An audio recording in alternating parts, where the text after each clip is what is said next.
Welcome to Chasing Curiosity TV. Subscribe and press the bell icon for more updates. August 3rd, 2025. The South China Sea. As dawn breaks over the vast expanse of water, the world's attention quietly turns to a remote corner of the ocean, where tensions simmer just beneath the surface. Two ships, one Philippine, one Chinese, face off near Reed Bank, a flashpoint in a growing regional crisis. Here, the air is thick with anticipation, and every movement is watched with bated breath.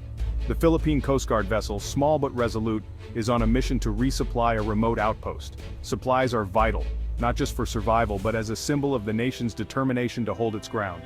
Opposite, a massive Chinese Coast Guard cutter blocks its path, asserting Beijing's claim with sheer size and presence. The Chinese ship looms, a floating fortress, its crew unwavering in their orders. The radio crackles, horns blare, the Chinese ship maneuvers aggressively, churning the sea. Tension mounts as warnings are exchanged, each side refusing to yield an inch. The Philippine crew holds steady, knowing their actions could spark an international incident. Every sailor is acutely aware that a single misstep could ignite a conflict with consequences far beyond these waters. This is not a battle of missiles, but of nerves and national will. The standoff is a test of patience, discipline, and the resolve of two nations unwilling to back down. Every move is a message, every signal, a potential spark. Even the smallest gesture, a flash of light, a wave of a flag, could be misinterpreted, escalating the standoff in an instant. For the Philippines, this standoff is personal, a fight for dignity, sovereignty, and a future long promised but never delivered. The flag flutters defiantly, a reminder of what's at stake for every Filipino. The sailors aren't just defending a line on a map, they're guarding the key to a treasure that could change their nation's destiny. Their vigilance is a shield for the hopes and dreams of generations. This isn't just about fish or shipping lanes, it's about what lies beneath the seabed. Vast reserves of oil and gas, resources that could fuel an economic transformation or become the source of endless strife. The encounter de-escalates as so many have before. The ships pull back but the tension lingers. The uneasy peace is fragile and everyone knows it could shatter at any moment. The calm surface hides a deep, turbulent conflict over resources, power, and the rules that govern nations. Beneath the waves, currents of ambition and fear swirl, shaping the fate of the region. At the heart of it all, Reed Bank, a place that could bring prosperity or disaster. Its fate will echo far beyond these waters, influencing the balance of power in Asia and beyond. The world watches, but for the Philippines, the stakes are existential. Every headline, every broadcast is a reminder that their future hangs in the balance. The next move could shape the fate of millions. For the people of the Philippines, the outcome of this standoff is more than a news story. It is the promise, or the peril, of tomorrow. The West Philippine Sea is more than just a territorial dispute. It's a defining struggle that will shape the destiny of generations to come. It's a fight for the Philippines' future, for the dreams and hopes of every Filipino family. Beneath these contested waters lies the answer to the country's energy insecurity. A vast reserve of oil and natural gas that could transform the nation's fortunes. For decades, the Philippines has relied on imported fuel, leaving its economy at the mercy of global markets and unpredictable price swings. Every oil price spike hits Filipino families and businesses hard, making daily life more expensive and uncertain for millions. Billions spent on imports could have built schools, hospitals, and roads, investments that would uplift communities and improve lives across the country. True independence means powering the nation from within, harnessing both traditional and renewable resources to secure a stable future. The resources under the sea offer a real chance to break free from this cycle of dependence, giving the Philippines control over its own destiny. Imagine a Philippines powered by its own natural gas, reliable, affordable energy for all, lighting up homes, fueling industries, and driving progress. This is not a fantasy. Reed Bank holds the promise of a stronger, more resilient nation, ready to stand on its own feet. The battle for the West Philippine Sea is a battle for this vision, a vision of prosperity, security, and national pride. It's about ensuring the nation's wealth benefits Filipinos, not foreign oil giants, and that every citizen shares in the rewards of progress. The fight is for the right to a brighter, self-sufficient future, a future where the Philippines stands tall, powered by its own strength and united in hope. The potential wealth beneath the West Philippine Sea is staggering. Reed Bank alone could hold over 5 billion barrels of oil and 55 trillion cubic feet of natural gas, worth trillions of dollars. This is a national lottery ticket that could transform the Philippines for generations. Revenues from these resources could fund modern infrastructure, world-class healthcare, and free education. The impact would ripple through every sector: lower electricity bills, better jobs, and a stronger peso.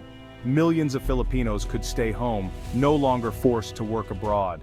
This is why the dispute is about more than rocks and reefs. It's about the right to harness national wealth. A sovereign wealth fund like Norway's could secure prosperity for future generations. The dream is within reach, but only if the nation can claim what's rightfully its own.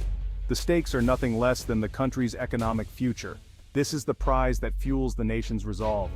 Why has this fortune remained untapped?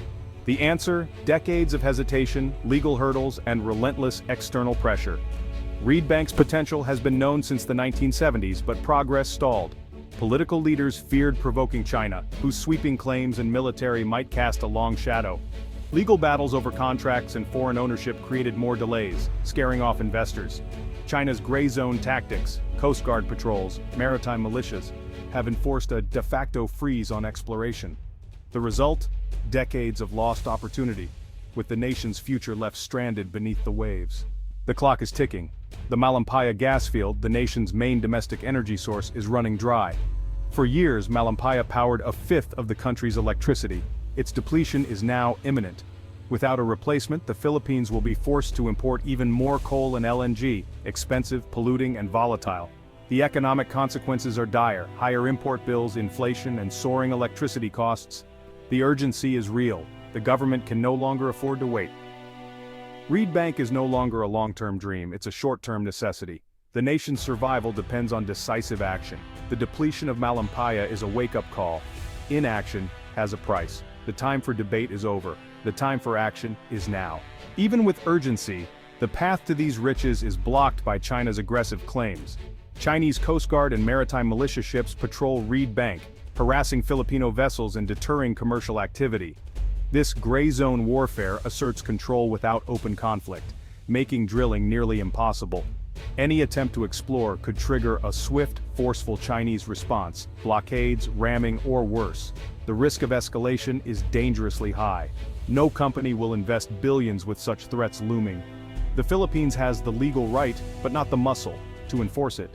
The challenge is to create conditions where investors feel safe, requiring strategy, alliances, and unwavering resolve.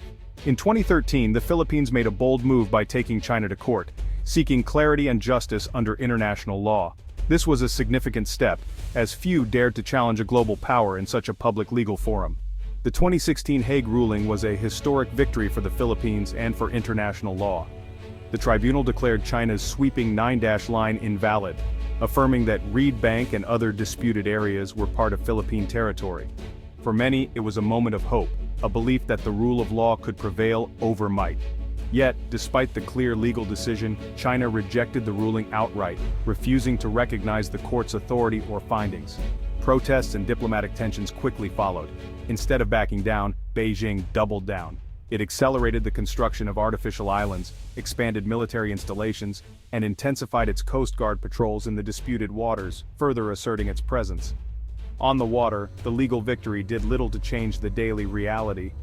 Philippine fishermen continued to face intimidation and standoffs with Chinese vessels, highlighting the gap between legal rights and actual control. The Philippines holds a powerful legal document, a symbol of international support, but lacks the military and economic means to enforce it on its own. Frustration grew among officials and citizens alike. The ruling became a diplomatic tool, useful for rallying international support and putting pressure on China, but not a magic wand that could instantly change the situation on the ground. The aftermath is a sobering lesson in the limits of international law when confronted by raw power.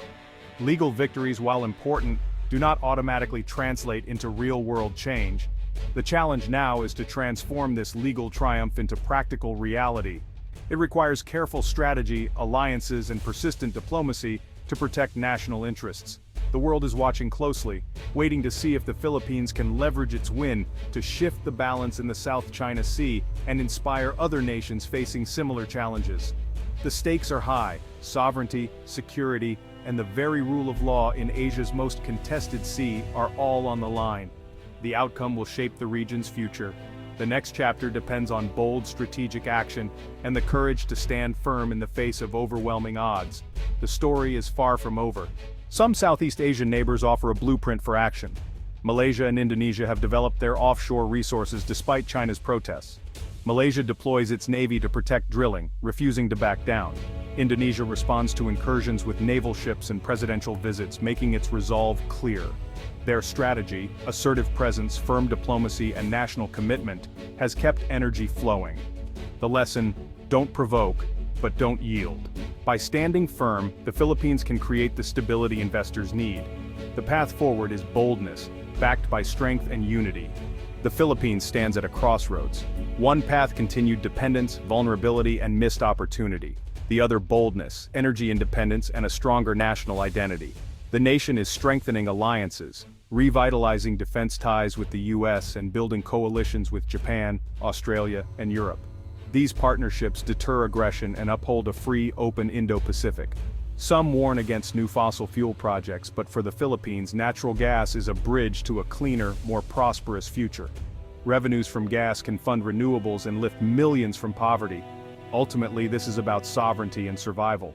The choice to be masters of their own resources or bystanders in their own backyard. The decision made now will echo for generations. The future is waiting. Will the Philippines seize it?